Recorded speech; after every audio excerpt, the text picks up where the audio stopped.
Great. Well, good evening, everyone, and thank you all for attending the final installment of the first series of town halls on the code amendment process. Great to see a lot of you here again tonight. And as I said, we'll have more of these sessions later on, but this is a good start to give you the full overview of where we are in the process. So, as a reminder, we always want to encourage you to submit comments, and you can do so on the website that we created for the code amendment process, so jacksonvillecodeupdate.com. The materials from tonight's meeting are on the website already, so if you want copies of the PowerPoint presentation or the handout, they're on our website as well. We will have the previous video for our last session posted on there soon. We're still kind of working on transferring that over to the appropriate format to get it on the website. So if you ever want to tune in to any of our earlier sessions, the first one is on there right now. Second one will be on there soon, and then this one will be posted as well at some point. So first, I want to thank our CCI chair for being here tonight, and CCI members for being here, and CAC members as well who've been involved in this process since day one. Just as a housekeeping item, we'll like that we hold questions until the end of the presentation, if that's all right. And otherwise, just make sure your cell phones are silent so it doesn't interfere with our audio equipment. John, I'm looking. I know. Okay, so let's get started. So we broke this one up into our three focus areas tonight, or excuse me, four focus areas tonight. But before we get into that, I just want to remind everyone that I will be referencing zoning districts this evening. I know that map was probably not easy to see, but when I reference things like residential properties, that mostly relates to the kind of peripheral yellow tannish colors, and the historic core is the pink, and the general commercial is that red strip, which everyone associates with 5th Street. So just when I reference those zoning districts, they have some context of where these things are, and it really does relate to the tree ordinance in particular. Also, just to point out as well, sorry, Jim, to go back, the hillside zones are the ones in the yellow, and there are some different sections of the code that apply to that, particularly tree removal amendments. So those are separate sections of the code. So just to make that clear as well.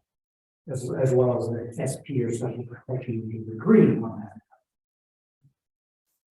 Okay, so let's get started with the first focus area. We all should have our handouts for this evening, which kind of breaks this presentation up and gives you the overview of the changes are occurring with the proposed amendments. So the first area of focus this evening is going to be on the tree removal ordinance. And this is one area that has also become more urgent. I don't know if anyone was here the last time we had a discussion about parking reform. The tree ordinance is also one that there's direction basically to accelerate that ahead of the rest of the code amendment process. So with that, we have the CAC has created a proposed amendment for the upcoming broader code amendment, the larger one, but also a current amendment to chapter 18 of our current code, which will come ahead of everything else. So they're pretty much consistent with each other about what those regulations will be, but there's some procedural differences in the text, mostly that will get worked out later on with the other code amendment process. But largely, the process that we have identified will be the same with the first accelerated amendment and then the upcoming one with the broader code amendment process. We just had to fit this in with our current format and our current code and all the procedures that are aligned with that ordinance. So just as an overview, the CAC has pretty much finalized their draft of the tree removal standards. And a lot of the reason for the push to accelerate the tree removal stuff ahead of everything else is kind of fire risk and some of the requirements that are coming out of as a result of the legislation SB 762. So we're determined there was a need to provide a approach to removal of certain trees for fire hazards and things like that in particular. So that's kind of the intent behind that. So as far as the process goes, the way the provisions are drafted and the amendments are drafted, the rules apply to what are known as live resource trees, and that's consistent with our current ordinance today. The live resource tree is anything over 12 inches in diameter and about 4 feet off the ground. So if you're falling within that category and you have one of those trees on your property, before you lop it down, it has to go through some form of clearance process. And so that's kind of where the starting point for this. So at a very basic level, that would be your first look on a tree, is to determine whether it is qualifies as a live resource tree, and then that would determine whether a clearance is required or a tree removal permit is required.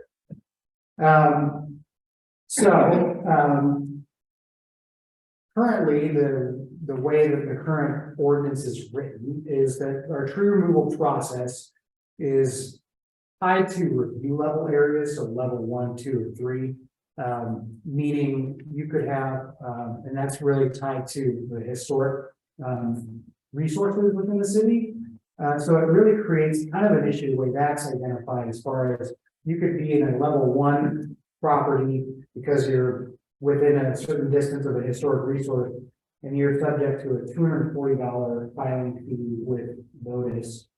Next door, right outside that little buffer area, you'd be a $60 administrative review. So the idea is to kind of level that out a little bit, is to kind of break it down into more of the zoning district.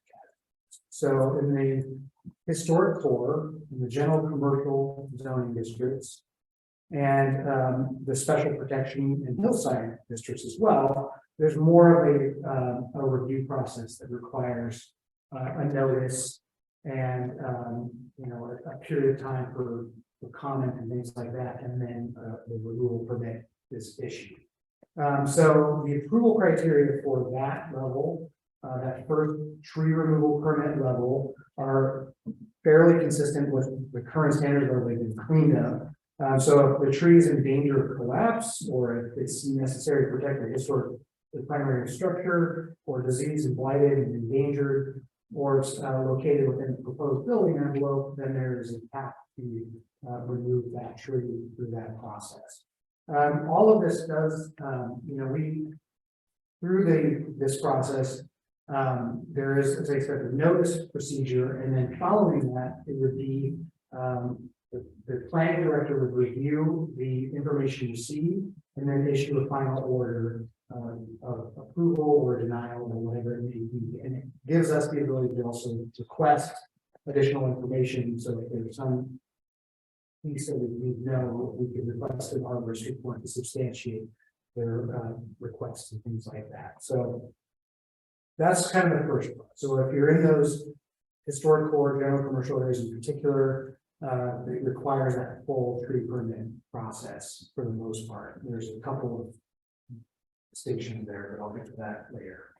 Next up would be the administrative tree removal process. So in the residential zones, if you it'd be an administrative review or clearance if you meet pretty much the same criteria. So if it's in danger of collapse, if it's necessary to protect a historic residential structure, or the fire hazard is determined by the fire chief, or a public health safety hazard, or disease and blighted, then we can administratively approve the removal in residential zones. And that's single family residential, border residential, and in the PUD zoning district. So that does not include hillside residential zones and special protection lands and things like that. That is a more stringent process than the residential zones. And then also we have, kind of, again, consistent with our current ordinance, there's this nuisance tree removal process. So we identify species of nuisance trees. And right now that includes tree of heaven, it includes cottonwoods, poplars, and aspens, but we added the Leland cypress to that list. Because that's right now, which is a significant fire hazard, not an appropriate planting with today's conditions. So if there is a Leland cypress, you would come to us and we would give you a clearance to remove it without the notification requirements and all that stuff. So we have that check to ensure that, first of all, that we are permitting the right kind of species, and typically permitted is clear to go. So, and that's, again, there was a time when people planted these, and still do to some extent, planted these things with hedges and other things, then they get way overgrown and they exceed our 12-inch diameter for a wide research tree. And the way we look at them now and when the code has it now is that requires a full tree removal permit and in certain zones or certain areas. So the direction is that these really should be allowed to be removed without question. So that's kind of the intent there. And then there's an emergency tree removal process. So in any zone, if there's an option in instances where conditions of the tree present an immediate danger. And we've had those situations where, I mean, that you can clearly see that the roots are falling and it's leaning towards a building or things like that. It gives us some discretion to say, yes, it's reasonable for you to just take out this tree now so it doesn't cause an immediate danger or something to the public. So it does give us that ability in certain circumstances. And then there was the mitigation. So right now our code has actually, there's a little discrepancy there. One section says it's a 2-to-1 replacement ratio, and another it's a 1-to-1 replacement ratio. So if you cut down a tree, we ask that you replace it with a replacement tree. It's never clear in the previous code whether the 2 or the 1 to go with. Since fire situation has been requiring a 1-to-1 ratio for that code, but now we still have that replanting requirement, but it gives some more flexibility too. There's certain conditions, you know, sometimes people are had to remove trees because in cases where they were overplanted, you know, 15 years ago, in some cases, and it's just an overgrown site. It doesn't make sense to replant on that site per se. So it gives some ability to waive that requirement in certain circumstances as necessary. So, but it also would have to be, you know, a tree that's fire safe and things like that. So there's some checks on it. So, so that's kind of the tree removal component and for the most part. So as I said, the intent with this is to hopefully at some point soon have the chapter 18 amendment move up in the queue. We don't have the exact time frame of that identified yet, but we would we're wanting to get that amendment passed sooner rather than later on that piece in particular. So, so the next piece or focus area 2 tonight are the riparian. So, oh, actually, before I jump into that, I also should probably speak more to the provisions of the hillside and special protection tree removal requirements. So there's a separate section under the current code and in the draft code that kind of addresses slope areas and the special protection area, and that has a different set of standards than these other trees. So our special protection in hillside, because there's certain conditions with slope stability and things like that, there is more of a check on those ones in particular about removing trees, even in cases where they may be a nuisance. There's checks. You can't just remove a nuisance tree in all circumstances in those areas. And the same, I might add, if you happen to be in a residential area with riparian or wetland areas in that, there's more of a check in those circumstances as well because of those environmental concerns. So just want to clarify that as well.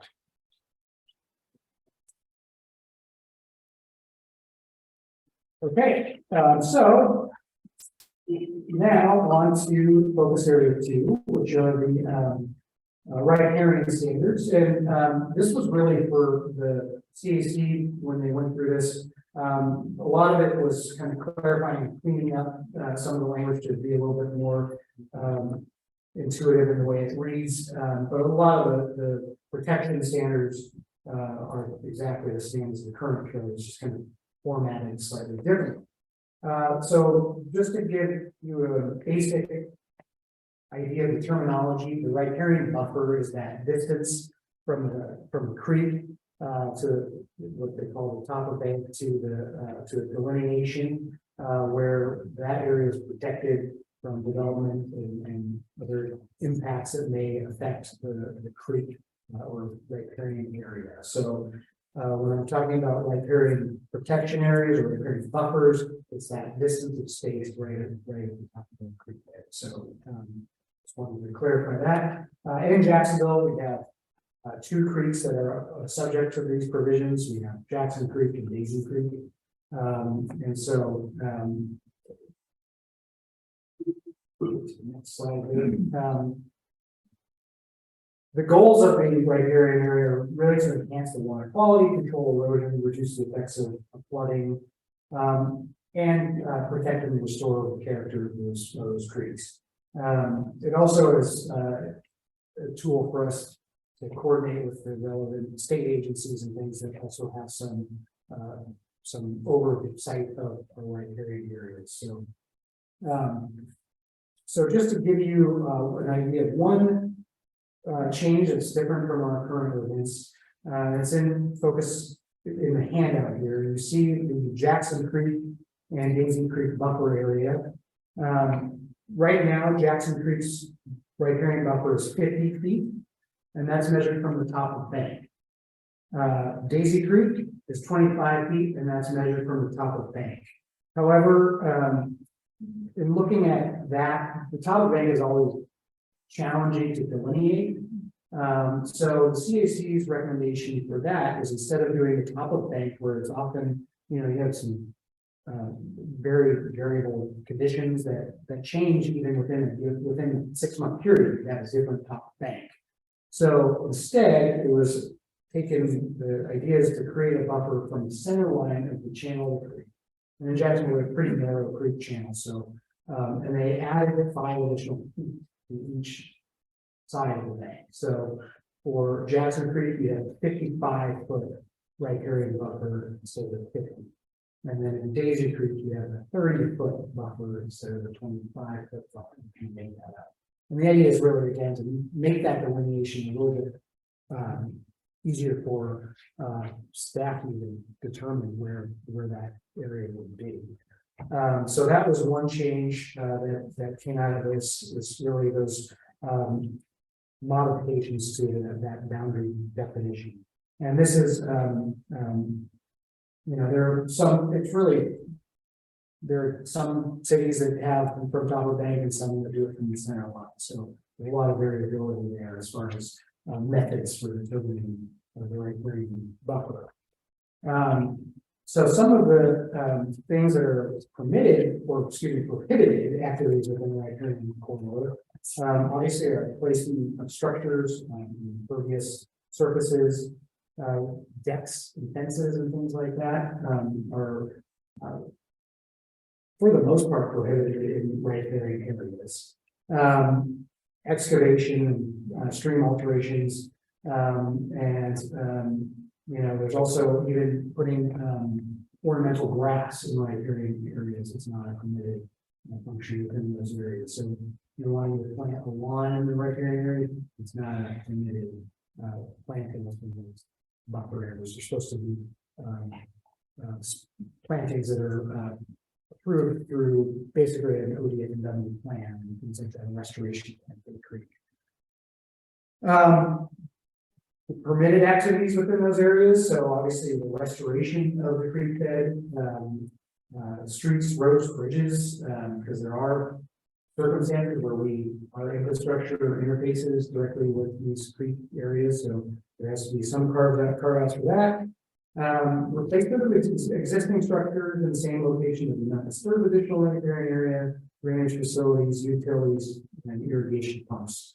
So anytime there is any disturbance within the riparian area, it's on the applicant to provide the planning department with a restoration plan about how they will enhance that area or improve that area once those alterations are completed. So there are checks to make sure that we're kind of bringing it back to how it should be if there's any disturbances in that area. And the code specifies, the draft code specifies that one of the conditions to be included on lands affected by riparian would be something that puts it in protection on the property through deed restriction or CCNR or something like that. Keep that area protected. So there was a lot of discussion with the CAC about the relief process for this, and I think once we got the language clarified about the process, it kind of made sense. There are certain exceptions. A lot of the ordinance has exceptions to some of these standards, and our current one has these exceptions. So in situations, city can't prohibit development on a lot in its entirety. It's called regulatory taking, and that we have to provide some ability for someone to develop the property in a reasonable way. So there's two paths for potential relief that someone could request from our planning commission for relief from the riparian standards. And the first one is a setback adjustment. And in that case, if it's deemed that there could be, that in order to stay out of the riparian buffer altogether, it gives the planning commission the authority to grant relief to the setback on the opposite side of that riparian buffer. So if your backyard is in the riparian buffer area and you're wanting to construct a home there, and you're subject to the 55-foot setback requirement, but say you have a pretty small lot and small area to work with, but your front yard setback is 20 feet per our code. This gives the planning commission the authority to say, okay, you can have relief from your front yard setback to accommodate to keeping that stream area preserved. So it gives them the ability to say, okay, you can't build anything on the site without some sort of relief. So instead of encroaching into that setback, riparian setback area, we'll give you more space in front. So it kind of pushes it into the opposite direction outside of that riparian buffer. So that's kind of the first way, the first thing that they would look at in a few steps of providing relief potentially to the riparian setback distances. That doesn't work. There's another path, which is an exception. An exception is essentially if for whatever reason the accommodation can't be made from the front yard setback, it does allow for an encroachment into that riparian setback area, but you can't go more than 50% into it. And if you do that, you have to obviously get a plan approved as far as the restoration of the riparian area and also improvements to the riparian. So there's a trade-off with that under those circumstances.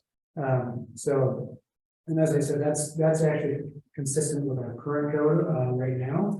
But yeah, the idea is to still, so if you're at a 50-foot riparian setback, you can approach potentially under this 25 feet into that setback. We have to meet a very specific set of criteria in order to grant that. And the planning commission have to find this the minimum amount to alleviate the hardship that you have being unable to develop your site. So there are checks on that as well. And then the final piece if none of these things would work, there's always, one could apply for a variance request, the other provisions of the code, but that's a really high one in most cases, the grant of the grants, so.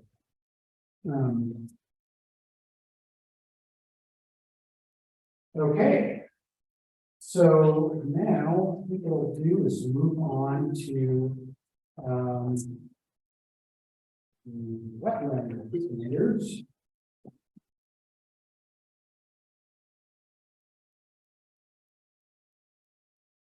Okay, so the wetlands, kind of similar standards as our riparian. So there are the city of Jacksonville only actually has a few delineated wetlands. So there's the we maintain a local wetland inventory in our office. So really these provisions are really focused on just a few areas within the city. They're somewhat similar to the riparian standards as far as what's required and what you can and can't do in the wetland buffer area. But again, consistent with the riparian area, it's intended to be implement the goals of the comprehensive plan's environmental element. So again, protecting and restoring those wetlands and enhancing water quality and things like that. So the wetland protection overlay, again, alterations or development of any property or parcel with a wetland delineated on it requires a level of review from the planning commission, or at least a clear determination they're outside of that 50-foot wetland buffer area that's delineated. Similarly, as to the riparian, prohibited activities include structures, build, things like that. So it's again consistent with the riparian standards. As far as the permitted activities, the restoration, of course, is encouraged. And then, of course, utilities and then the streets, roads and bridges, and will produce paths, access ways, trails, picnic areas, and things like that. So,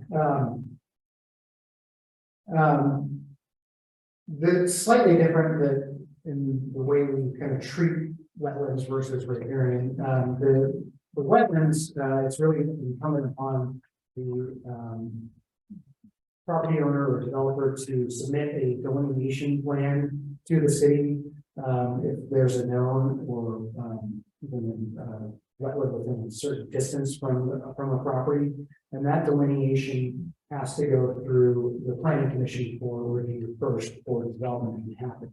And that's because our local wetland inventory map, which needs to probably be revised with this updater, just at least so people can actually clearly see where the wetland areas are, is general in nature. So it shows you the rough area where those wetlands are, and it's on the property owner or on your agent to get a professional acceptable to the city to make that delineation and present it prior to any development. And so again, with the wetlands buffer setbacks, it's a 50-foot distance as far as the distance for any structure within a wetland area. And similarly to riparian, there's a conservation maintenance requirement that would go into effect with the development approval. So again, one would have to protect that resource so long as there's no major changes in it and things like that. So they would have to either through the deed restriction or CCNRs keep that wetland buffer area protected. There is a redelineation process if there are circumstances that will change, but again, if that's a determination if there's information is no longer accurate, but it requires coordination usually with the Department of State Lands, so state agency and Army Corps of Engineers to make sure that that's it. So it's a lot of steps in order to do a redelineation of a wetland resource. So, and these are, should also say, the riparian and the wetland standards are kind of the safe harbor of what the state gives you for standards.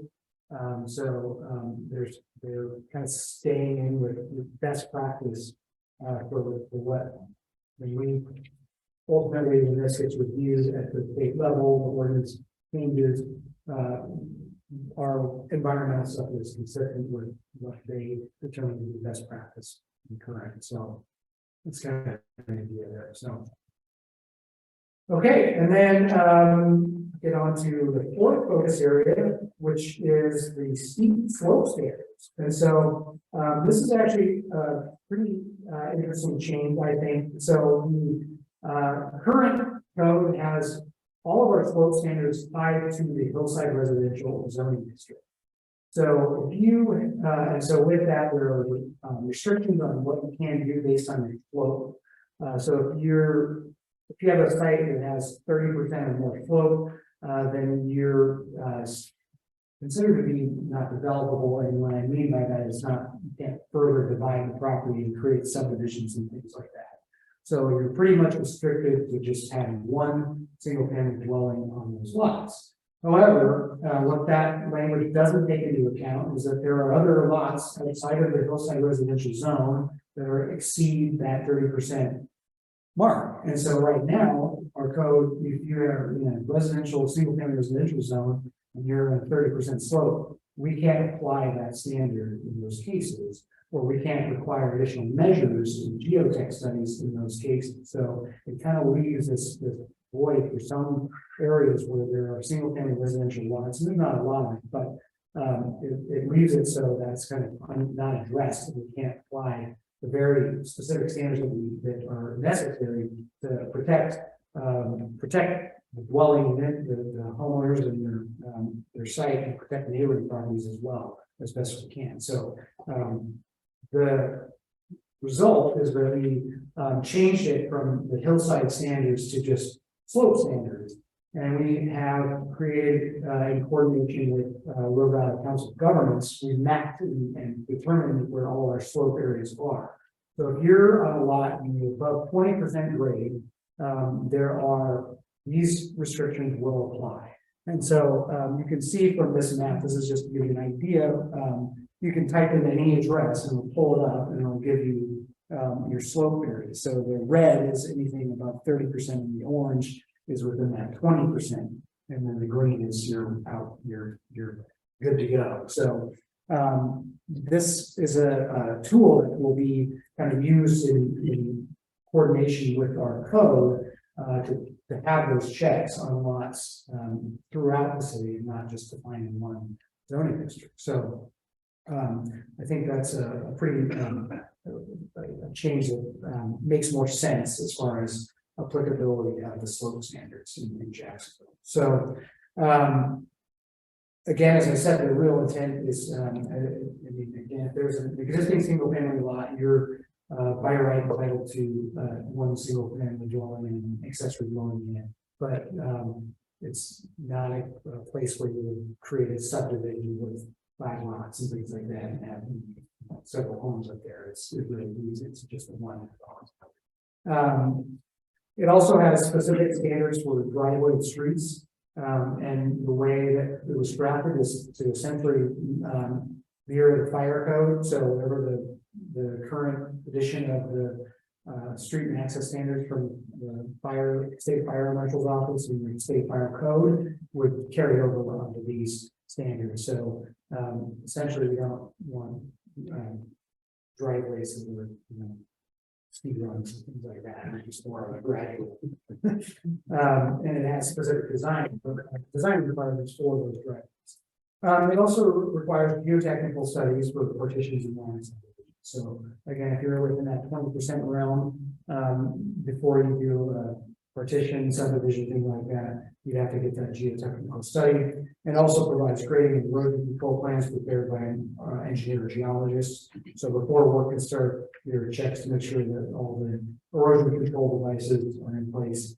And also mitigation to visual bulk of the structures. We can have situations where we have a whole plane of just a wall of house that's built onto a slope. This kind of has some things that kind of break up that plane and has specific cut requirements in it.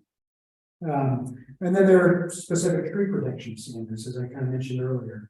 The slope standards have tree protection pieces, and that's mostly due to you don't want situations where cutting down, 20 trees and then the slope kind of loses all this stability because of that. So,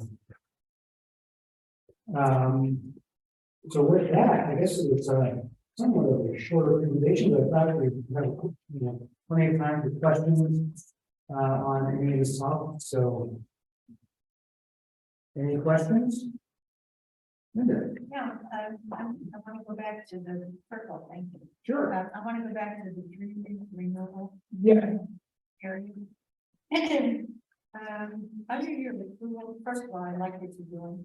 The fact that the fire hazard, and it gets different criteria and you don't have to go through the same process. That's great. My questions have to do with the term fire hazard. Now, we talked in previous meetings, I think, about lists of firewalls and plant and flammable plants. Did that ever get in the code in the landscaping section? Or are you planning to do that? Completed. A lot of it is on some additional items on treatment for that. So The reason I asked is under this approval criteria, we would want to reference those flammable trees, okay, because those are the ones that you're talking about that are going to be fire hazard. So that's my suggestion. It may not be determined yet, but when you get finalized, I think we have to have something like that in. And because a fire hazard is determined by the fire chief, or whether it's a fire risk assessor, which you might want to include in, is kind of vague. So I'd like to see it more concrete if we can. for the who has the authority to Not so much that, as some guidelines is supposed to be suggested. Obviously, the fire chief would know, or a risk assessor, fire risk assessor would know. But that's why I'm saying referencing those flammable planes. Those are the ones that you want to get rid of. And a non-slope area. So I'm not sure how you word it, but I'll think about it, maybe send you. Sure. Yeah, good for you. But then my second question is on the next page, when you talk about nuisance tree. Yeah. Is the nuisance tree a flammable tree? What do you mean? A nuisance tree is it's not necessarily just a flammable tree, but the legal and cypress falls into that category. It's basically a list of, the tree of heaven, for instance, is cited in there.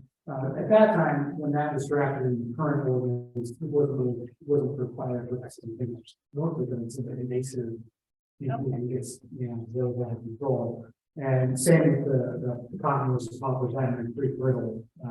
So for whatever, when that was, and that was taken directly from our current code as far as those nuisance species. But we wanted to add the one line there, the park, to maintain a list of trees that if they're being added in certain circumstances. There's a lot of other trees that would fall in here, not just the cypress. So I'll make the comment to you, but yeah, say and the nuisance might. I hear what you're saying, so it's really basically nuisance trees and or flammable. So I don't know if you want to expand that or just keep it the way it is and then along with it's just confusing for me. yeah. Well, we're we're in the right now. We're trying to make. It's been a challenge. We had a pretty good draft of it ready to go, and then there's references in other parts of the code, so we're still addressing the so we still have an opportunity to kind of clarify. So, Okay, well, I'll make a comment and list some more of the more egregious flammable trees, and you might at least put that in. yeah, and I guess the Leland is the most common that comes before us in our office. So there's a lot of requests to remove those, and right now the way again, if you're certain review level, we have some of the people even planning these themselves 20 years ago, and they're now above that level, and they are considered resource trees. We have to go through this kind of lengthy process when we know that it's not best. You're right, and that's what this is good. The whole intent is good. I wanted to do a little clarification. Sure. Okay. Okay, thank you. With the fire chief, was that more of a logistical Well, view of the property, or is it tree specific? That's, I mean, maybe you're splitting hairs there, but. yeah, the fire official or fire chief is the one they referenced in the E code as being one that would be able to advise another department head about what is fire risk. So that's why it was the fire chief referencing. So, But I would think that his risk evaluation would be more access to the home. When they can get a truck back there, and not fire chief, but logistically would be more of his job, her job. It's also a firewise risk assessment, and if you look at Senate Bill 762, which is talking about, defensible space and those requirements, then it would be the whole property. It could be the tree, but it's where the tree is on the property. So if the tree is like 100 feet out or 200 feet out, even if it's flammable, that's different than if it's right up against the home. So that's where the risk assessment is coming from. Now, the fire chief can do that, or get a fire chief and his or her designate, because an assessor can do that as well to make a recommendation. before I take another question, I actually have people use a microphone because we're recording this, and so I want to capture the questions too under the recording. So, okay, thank you, Sue.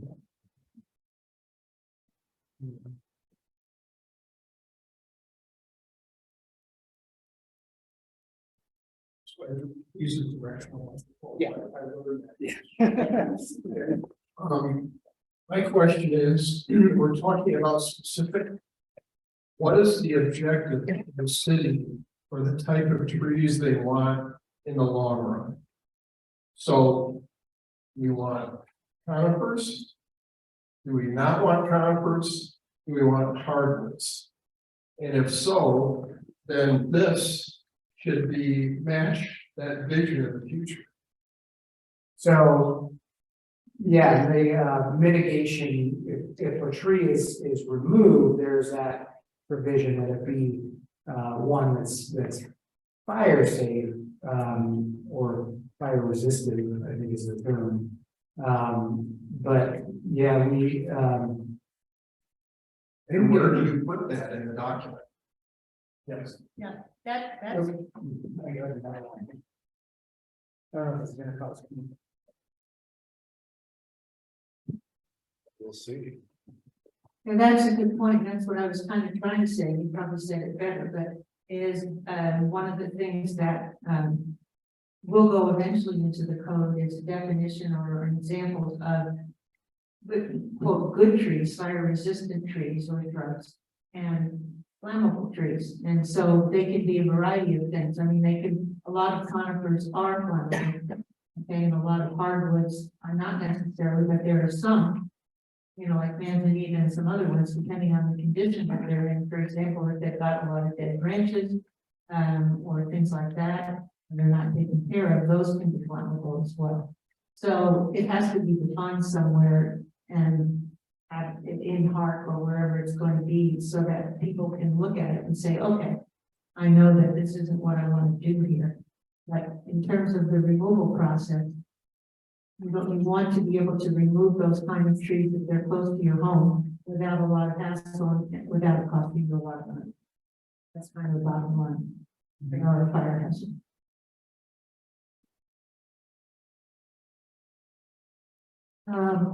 Just to kind of add to what this gentleman is referencing, I think, there used to be reference to what they call resource trees. Yeah, and that's still the definition is live resource trees. Live resource Yeah. heritage trees. Yeah, so the heritage tree definition was we kind of went back and forth on what to do with the heritage tree definition. Ultimately, the CAC went with just a live resource tree definition. Basically, under the code now is that they're treated the same regardless, with the approval criteria. And we have one designated, heritage tree within the city. It's the brick sequoia tree. But there's also this, I guess there's a certain diameter of some of the species as well, but yeah, ultimately, they determined just to go with the line resource tree with embedded in the code, so. So the line resource is anything that's 12 inches or over. or over. Well, that could be basically a tree that's like 8 years old or younger even, if it's fast growing and softwood. So I kind of hear what this gentleman's saying. I mean, don't we want to define, because there's some trees that are now past their lifespan. And it would cost a lot of money to take them down if you're in the historic area or the designated areas that you're requiring the $240. They're done. They're basically just limbs that are dead and they're not producing any new foliage per se. Can you somehow have some reference to, so people can remove those without having to pay the $240 plus if it is that larger tree, it's probably going to cost quite a bit of money to have it removed too. Yeah, well, actually, the 240 is probably going to be reduced anyway. Just that fee for the permit level is going to be not the 240 anymore. We haven't established it yet, but it would be something we can discuss with the CAC certainly.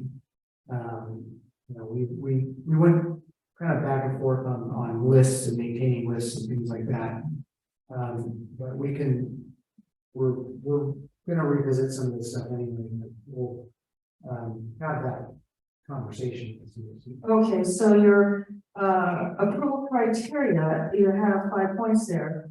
If a tree is within those 5 points and it's in your higher review area for permitting, general, commercial, historic, or artisan, certain residential districts, if it falls within those 5 points, could there be a relaxation of the fee, for, like, they could come in the office and apply for removal? Because really the goal is to protect property and lives.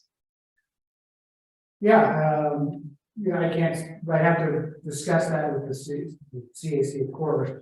But there are, all of those are handled without if one of those 5 criteria are met, whether that can just be handled administratively rather than through the longer process.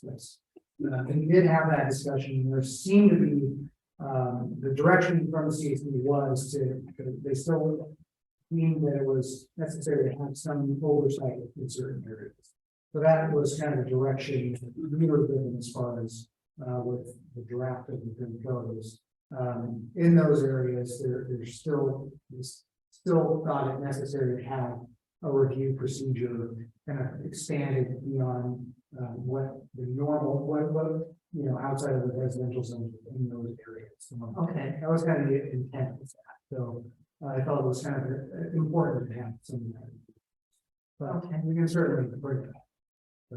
Okay, well, I think you guys are doing a great job. I had another question in terms of the local wetland map. Is that online? It should be, it is, I believe it is, if you look at it, it's basically was created at a time before we really had great, it's kind of a blur. It's just, you can see like a very general area, so Presbyterian church area, there's one delineated, and then there's some out in the Westmont area that are delineated. Not a great, Okay. not a great map at all. It's not even a very useful tool for anyone right now, except for, when we know there's a wetland site there, we'll require delineation. Okay, and That's, then the map, the steep slope, yeah, is that online so we can see that? put that on our current website. But I mean, That's that'd be great. It's not part of the code yet, so it's part of this draft, but, that's something we could put in the code to, sure, just a link to its websites. So, Okay. you can zoom in on any property with that. Is there an example of an area that's 3% slope, just so I can have a reference point?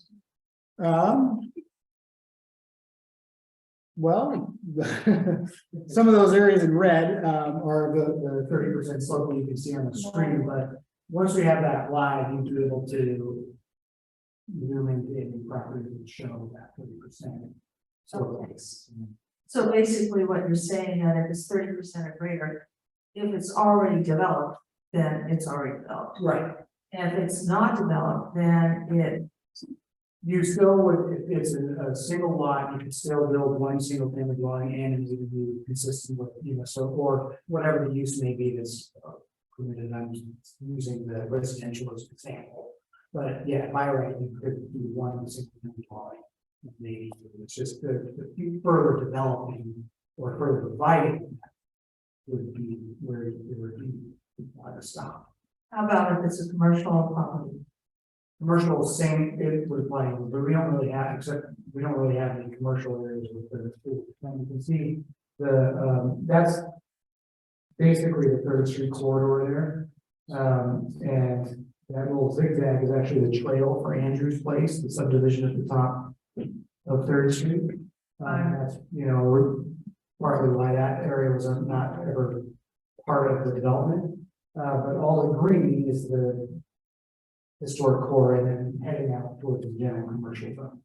Okay, I think that's all I have, thank you.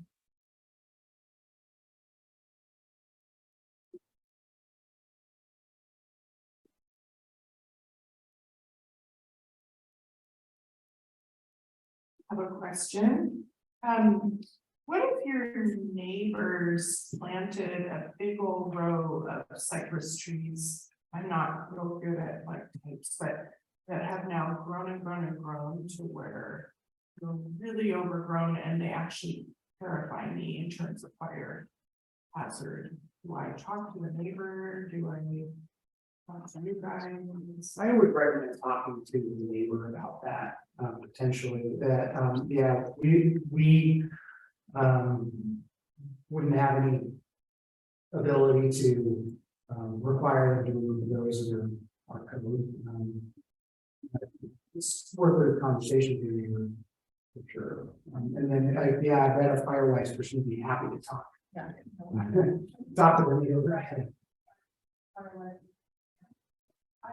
I don't know. We're up on PowerPoint. No, we're not yet, okay, but some of those are beginning to be started, but we can come out with these. Come see me after this, we can come out and take a look. Okay, so Thank you, yes.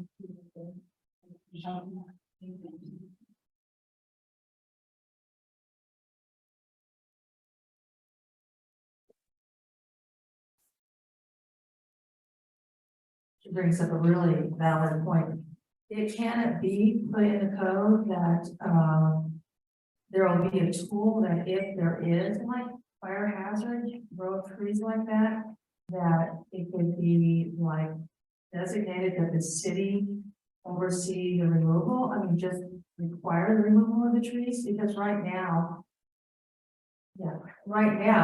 you're basically neighbor against neighbor, and it's really difficult because there are no federal guidelines. So our development code looks at any new development standards, basically review landscape plans and things like that. So that's not within the land development code scope about existing conditions. That would be a different part of the municipal code. But what our role is if there's new development coming in or any new single family dwelling, that we have those checks and we have to remove them on that basically checks on those development areas. So yes. If I may, the best example of what we're talking about, and I hear you what you say about your code, is all those leaves and cypress that were planted by the county, by the city years and years ago on Paradise Ranch Road, and they're horrible. Yeah. They're, and you know where they are. Yeah. So that's something that one person, one homeowner can't really take care of. It's gonna have to have them all working together. And we are working on that because that's in the Westmont Firewoods neighborhood, but that occurs a lot. So, and that's really a big fire hazard. Yeah, yeah, you know, they were all over the track. I just had a little question, which is if your trees are under 12 inches diameter, then you don't have to go through any of this, right? Yeah. Yeah, it's always a good idea just to, let us know, because we get calls all the time. We try it out and verify, so if you let us know in advance, when we get a call, we can say up front that we are aware of it and be able to go ahead without a fee or anything. I just like the grow trees that get that fungus. Yeah. Pretty small. Yeah, it's less than 12, and we don't have.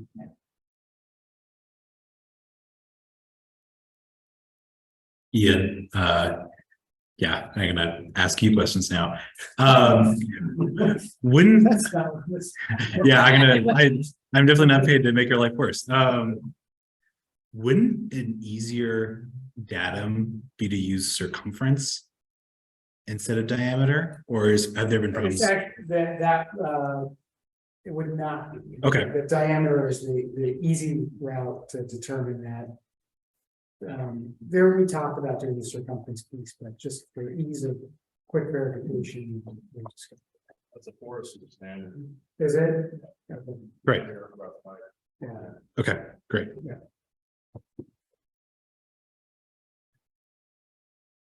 I have a quick question. Sure. So with tree removal, and when you get into, so my question is how the current or the amendments going forward with tree removal and how it marries with fire prevention. And then we're looking in the next few months about Senate Bill 762 and how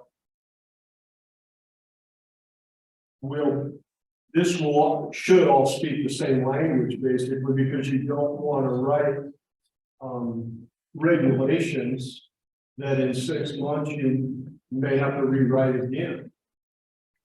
And what made me think of that is when you said it's potentially one tree for one tree, you cut a tree, you plant a tree. And so again, we've never seen anything like Senate Bill 762. And yet the powers to be mandate that you need to take out several trees on your lot. To me, maybe it's just me, but it doesn't make a lot of sense that you gotta plant 7 trees after cutting 7 down in the view of fire prevention. Yeah, we did write into the code about, gives us more latitude to relieve people from having to do that replanting. For that's one very significant reason as to why. So to kind of say, okay, you're required to remove these trees, but we're not going to make you replant them in a 1-to-1, especially in certain circumstances or in certain areas. And I will say the urban wildlife interface section of our code will have more robust language that addresses some of the structural buffering and things like that. So that's a different piece that will come with this as well. So I'd like to make another question, comment. Maybe you can help me understand this. We all are hopefully doing our best for fire prevention, maintaining and preserving our property, our neighbors, etc. So Jacksonville is such a great little town for walkability, and my wife and I walk a lot and so forth. And so I see properties that have a lot of brush. And we've all seen that. So my question is, will the city be participating in evaluating those properties? I know Firewise is doing some of that, but there are properties that I see that they're begging to be burned down because, in summer conditions and so forth, there's so much out of growth trees and shrubbery and so forth. It's a real danger. And if that person is irresponsible and loses their house, that's their problem. But if there may be a half a dozen other homes around them burned down because of their problem. And I'm just curious how the city views that. So some of the reforms that the city council passed do include more authority for the fire chief to kind of check on those things and require mitigation in certain circumstances. So that was recently addressed by the city council. We have a council member here. So there is more ability, more ways to enforce situations like that where there's a clear issue. Whereas before, we did not have clear cut in all those situations. And already our chief has been going, has dealt with some of those circumstances. So it does give building making a lot more authority to handle those situations. If you ever, just let, you can let us know and we'll pass it on to the fire chief or talk to the fire chief. Thank you very much. Yeah.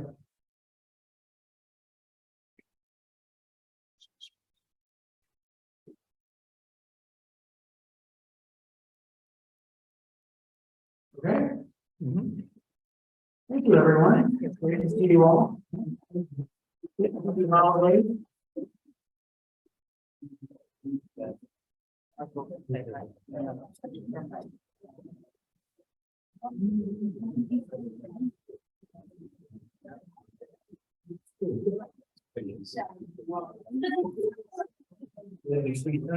Using painting that night. That's the one thing I still have left. I have my microphone. And then she found this, I must be like you get the weather chart. Yeah, I'm not worried. I just, it didn't bother me. But I don't even know how you